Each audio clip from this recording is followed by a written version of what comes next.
Nagata, hello everyone. Jeff Ganohalidoh, Corntassel, Dzawada'enuxw, Shalagi Ayetli, Egwenasai, Echoda Galski Goi. So my name is Jeff Corntassel. I'm from Cherokee Nation. I dance at the Echoda grounds in Tahlequah, Oklahoma. And it's good to be here. I'm on the unceded territory of the Duwamish and Salish peoples in Seattle, Washington. So it's good to be here and good to engage with you all about this topic. So I will try to be a little bit on the shorter side so that we can have plenty of time for discussion. And I wanted to share some slides with you and just some thoughts around sustainable self-determination, land back, which is a political movement, and it's something that's had a lot of traction in recent years. So I'll talk a little bit about that as a form of climate justice. And so folding a lot of different ideas and thoughts here into this talk. So there'll be lots of room for discussion and lots of room for conversation. But I always think of, the land itself is as a lot of Indigenous peoples have talked about, is our first teacher. And so, the land is what engages with us. The land itself has agency, as my friend and colleague Leroy Little Bear from Picani from Blackfoot Nation talks about it. It's not so important how you recognize the land, is how does the land recognize you? Does the land recognize you as part of this intricate relationship? Does the land recognize you as a visitor? Does the land recognize you as a tourist? How is the land recognizing you? So in that sense, we flip the script a bit and talk about how land itself has agency, is a living being, and also has a say in how we conduct our work, how we engage with each other on these territories. So I will. I think the other part of this is really thinking about the core of our nationhood as Indigenous peoples. We have, over 470 million Indigenous peoples around the world in 77 or more different countries. And we think of that as at least 5,000 to 7,000 different Indigenous nations that are distinct from the states that host them.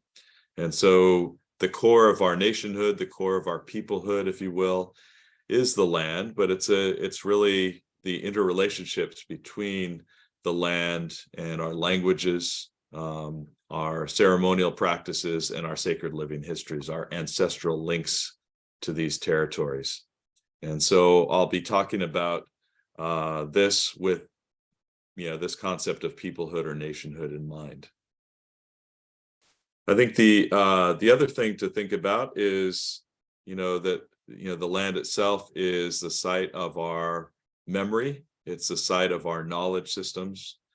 So when people talk about Indigenous knowledge, we can't talk about it without talking about the lands and waters of the territory. That's our, if you will, our library.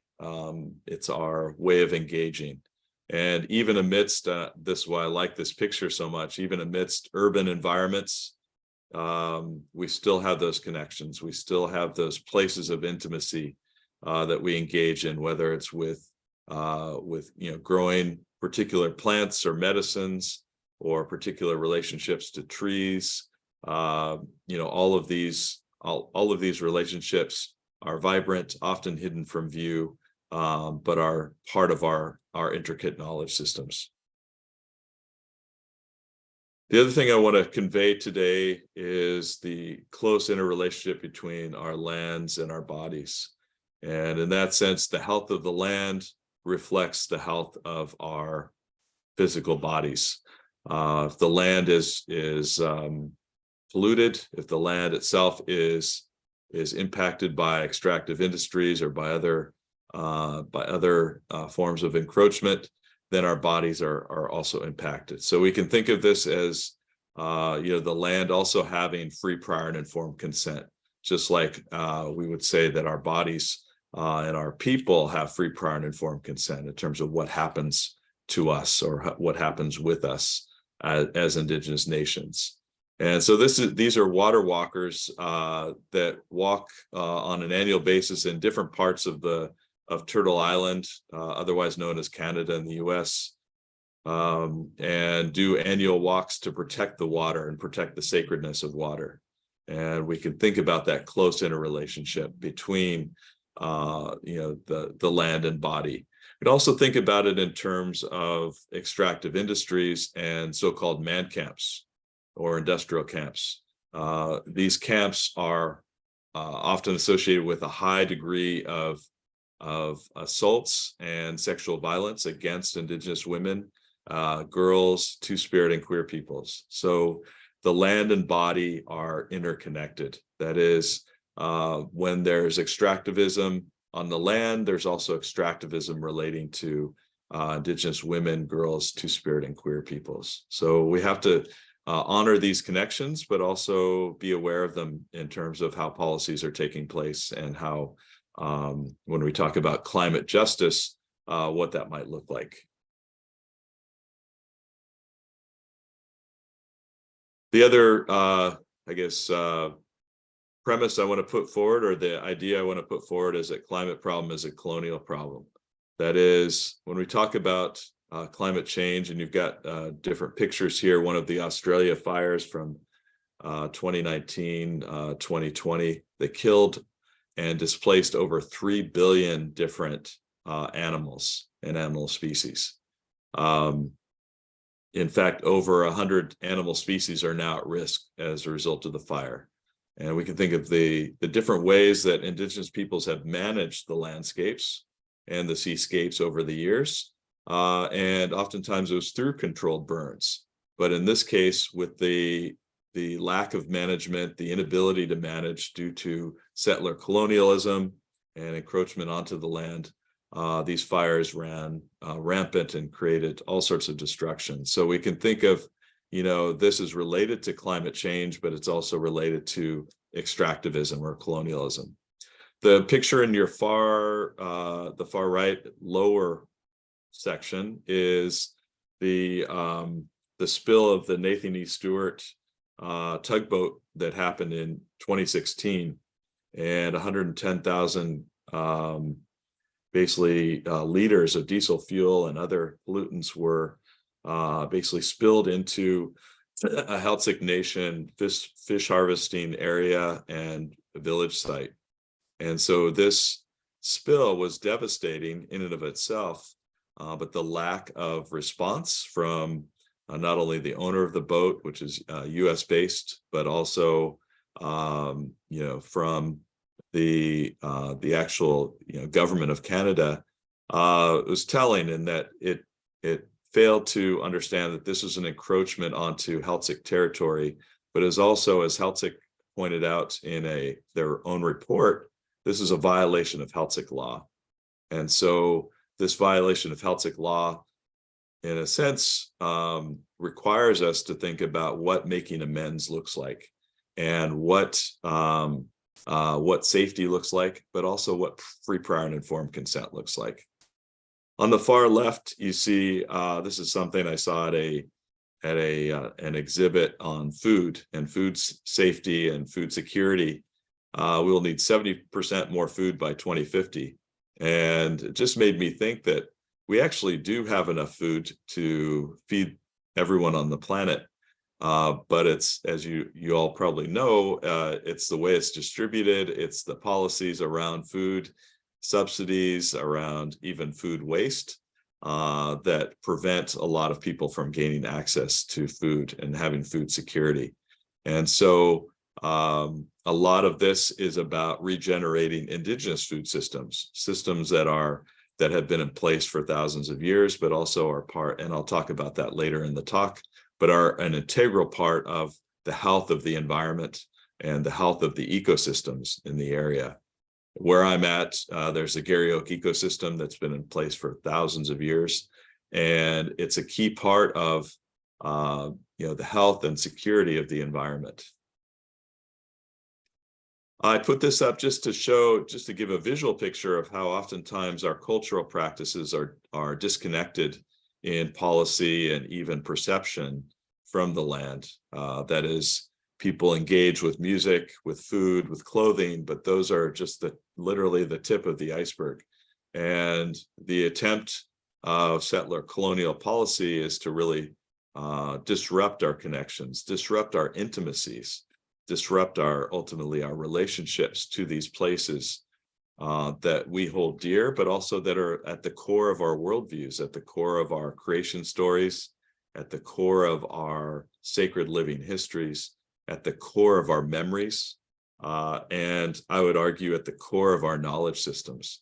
So when we talk about Indigenous knowledge systems, we really can't talk about that without talking about the land and the water. Those are important parts of our knowledge systems. And as I mentioned earlier, the land itself and the water itself have agency. I think when we think of ongoing colonization, we think of the ways in which, our experiences have been deprived, but we also think of particular policies, whether it's Indian residential schools and the legacy that impacted over 160,000 different children and families. And its legacy has really been to disrupt the family, but also to disrupt our extended notion of kinship. And so by taking people away from the land at a young age, by attempting to, in a sense, force them into a Western system of not only education, but of governance and policy, it's severely harmed Indigenous peoples. And so we can think of this as a form of trauma. And not only did this happen in Canada, but we can think of the boarding schools in the US as well that had a similar impact and a similar goal. And so I like this picture because it shows how resilient we are as Indigenous peoples, despite these harms that have occurred to our families, to our kin, to our relationships. We're still here. We're still able to, in some cases, survive the ongoing impacts of colonization, but we're also able to engage in those knowledge systems that have kept us healthy for millennia. So when I talk about sustainable self-determination, I'm really talking about the ways in which we share and transmit our knowledge systems to future generations. And so here I'm on Cherokee territory with Woody Hansen, who's a Cherokee storyteller. And Woody is in charge, his family is in charge of taking care of this creek that's in Oklahoma. And so we're gigging for crawdads in this picture, but you can think about the different ways that we engage with water. And so he has to actually cross over private property to gain access to this territory. But that doesn't stop him from honoring that commitment to protect the land and protect the water. And it's the health of that stream that is reflective of the health of his family. The other aspect of this talk is really, and I'm only going to, kind of dip slightly below the surface here, but is thinking about land back as a movement, as an aspirational goal, but also as a tangible reality. And we can think of land back as, in some ways, as Hayden King and Sherry Pasternak have talked about in their Yellowhead Institute paper, we can think of it as consent-based jurisdiction. And the way I think of it is the return of Indigenous laws to Indigenous lands. So it's a return of governance. It may not actually result in the physical return of land or water, but it's the return of that jurisdictional authority. And it's the return of that relationship, if you will, to that territory. And so for Cherokee Nation, for example, we had a recent agreement that we signed with the state park over the harvesting of foods on Buffalo River National Park or State Park. And so that agreement now sets the tone for what I would say is a part of, or one aspect or dimension of land back, that is the restoration of our food systems on our land, but with an agreement that there'll be no interference with our harvesting activities, and it's still considered a state park, right?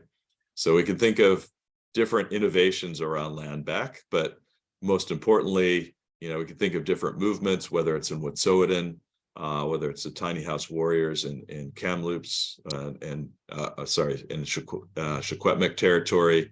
We think of the Haldimand Tract and the land back lane. We could think of different movements across Turtle Island that are expressing these vital needs for community, and ultimately the desire to reclaim and reinvigorate those relationships with the land and the water.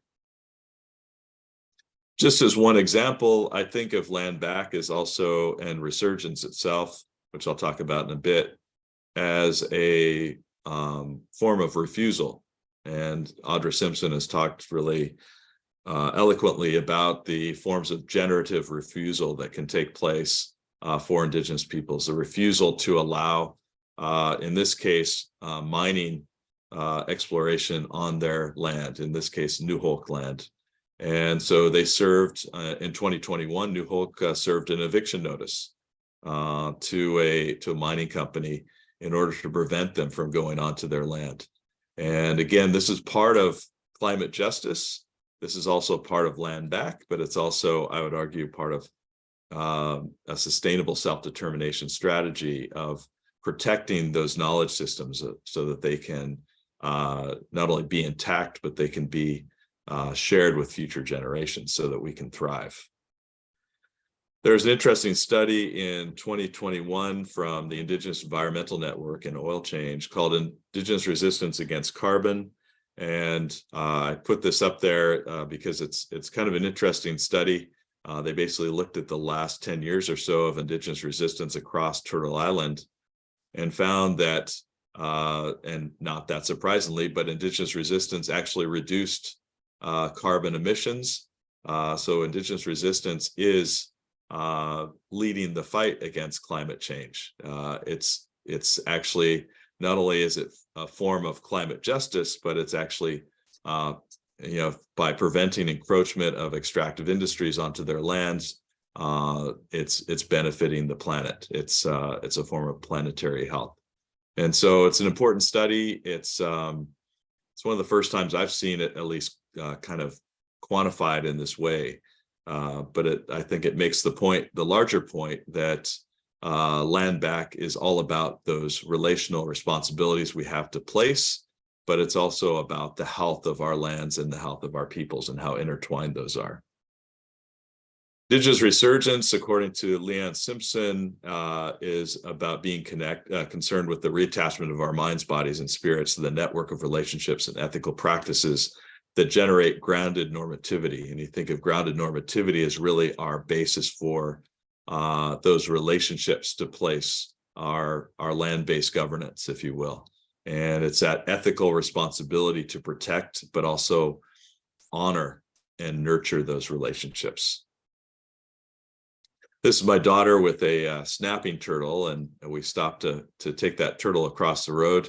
And it's an area that I've begun to focus on probably about 5 years ago or so, on everyday acts of resurgence, the ways in which we engage every day in these forms of behavior. If we think of resurgence as a turning away from the state, resurgence is, in a sense, turning inward to our communities. It's a reframing of decolonization to really focus inward on those needs of Indigenous nations.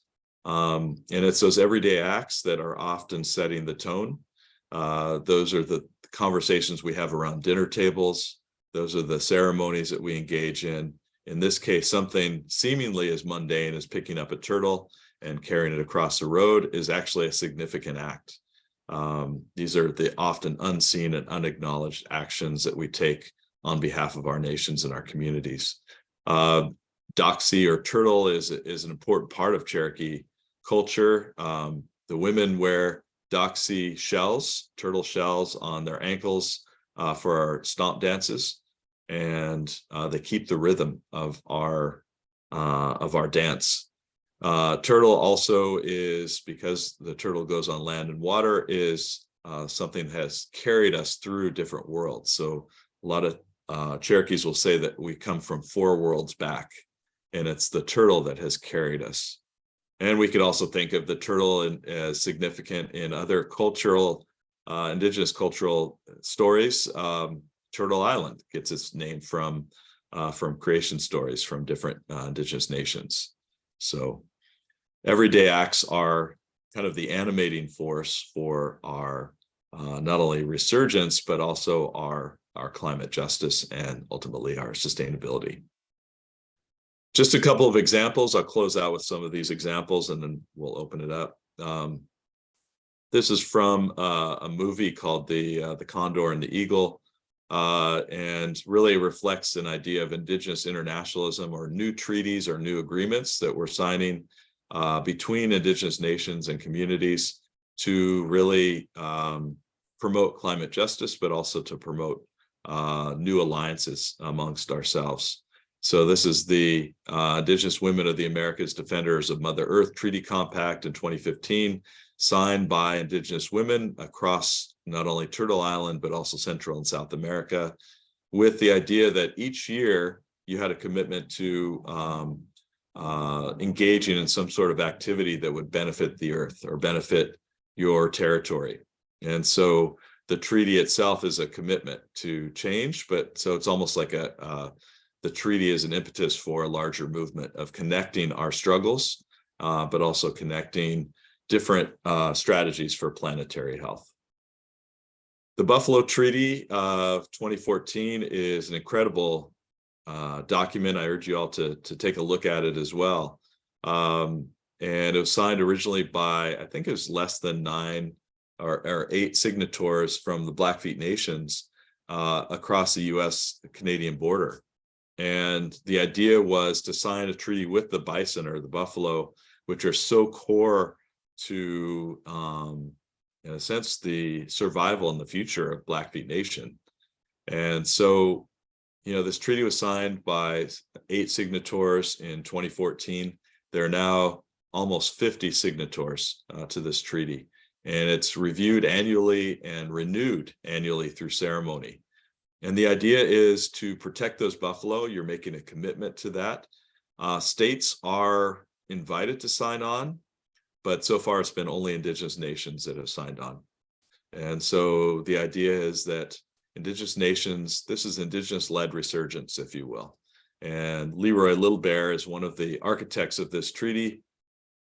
And he talks about, when the buffalo disappears, our songs, our stories, and our ceremonies will all be empty acts. So recognizing the interconnection, not only between species, between animal nations and people, but also the planet and their territory itself.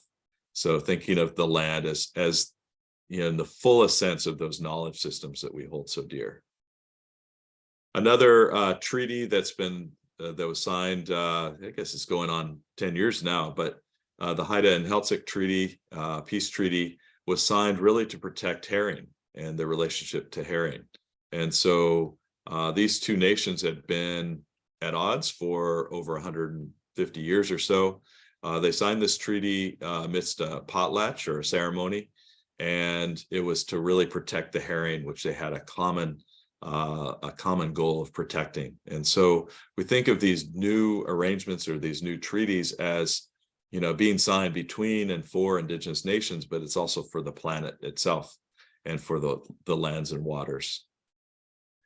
Maunakea A is another site of, it's a site of resurgence, in this case, a site of Hawaiian resurgence.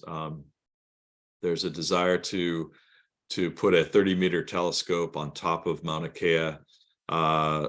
The Hawaiians said resoundingly no in 2019, and several elders were arrested. I'm giving you a really bird's eye view of this movement. There's a lot to it.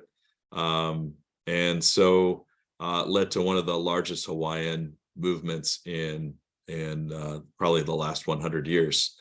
And Maunakea A is a sacred place. It's part of the Hawaiian creation. It's also a place where the aquifer for the entire region is centered.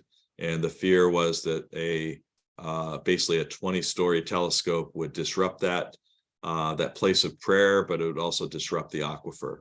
And so Hawaiians turned out in large force and maintained that reoccupation of their territory. This is a place where you're not supposed to really live because it's not so hospitable, but they maintained that presence, and it was elder led by Kapuna in order to protect that love for the land, aloha aina. And so this is another way of thinking of these different forms of solidarities, especially for all the different Indigenous nations that not only visited Maunakea and have continued to, but have expressed their support. And so I view these as, kind of new forms of Indigenous solidarities. I went myself in 2020, was invited, and I brought a Cherokee Nation flag, which you see on the right side. But there was already a flag flying when I got there, so Cherokees had already been there. But it just shows that the extent of these solidarities is deep, and it also highlights how what happens on the land also happens to our bodies. Closer to where I live on the west coast of Turtle Island in Victoria or Mutulie, we can think of the food systems and how they've been impacted by colonization. Quetlal or camas is a basic and kind of a fundamental food source for Lekwungen peoples, and for other peoples of the region, Wasanich as well. And yet 97% of Quetlal or camas has been wiped out. It's been wiped out by pollution. It's been wiped out by privatization of property, even by public lands. So these lands, and this is what camas looks like. It looks like tastes like a starchy potato mixed with what else would it be? Mixed with an onion maybe, and some garlic thrown in. So it's a major food source, and yet 97% of it's been wiped out. And so Cheryl Bryce, who's on the right side here, started a Lekwungen community toolshed in 2008, 2009, really to bring Indigenous and non-Indigenous peoples together to pull invasive species on public parks lands so that the camas could thrive again. And so that's been a successful goal, but there's still a long ways to go. She was tired of being run out of her own family territory by park rangers, by other interested bystanders. And so she viewed it as strength in numbers. So this is, when we talk about climate justice, this is where the alliance or the new forms of solidarity can take place. And this is Scottish broom, which is a very invasive species. The seeds of a Scottish broom are viable for 30 to 35 years. It was introduced to the ecosystem, the Garryoak ecosystem, in the 1850s and has just taken over. So it's very disruptive to not only camas, but other parts of the Garryoak ecosystem.